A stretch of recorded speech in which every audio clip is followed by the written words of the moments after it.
तर मराठवाड्यातल्या सर्व मराठ्यांना आरक्षण मिळणारच असं मनोज जरांगे पाटील यांनी ठणकावून सांगितलं। तसंच मराठा समाजाला काही अडचण आल्यास पुन्हा आझाद मैदानात उपोषणाचा इशाराही जरांगेंनी दिलाय। 1 फेब्रुवारीपासून लाखो हरकती नोंदवा असं आवाहन भुजबळांनी काल केलं होतं, त्यावरूनही जरांगेंनी जोरदार प्रत्युत्तर दिलंय।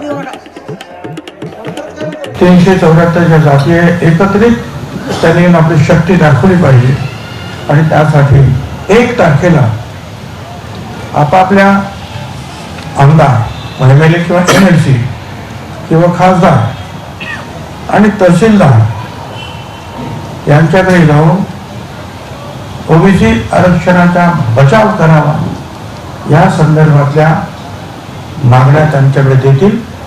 काहीच होणार नाही, मराठ्यांनी टेन्शन घ्यायचं नाही। मी पुन्हा समाजासाठी जर कुठं अडचणी यायला लागली तो भरायला तयार आहे। पुन्हा मी आझाद मैदानाला एकटा जरी बसलो तर माझा करोडो मराठा समाज येत आहे। काही गरज नाही, तुम्ही काही टेन्शन घेऊ नका, काहीच होत नाही। फक्त हे जे मध्ये चाळी सुरू आहेत ना, आमकं झालं कुठं त झाला, काय करू कळत उरतो त सांगतो कशाला त झाला काय झाला।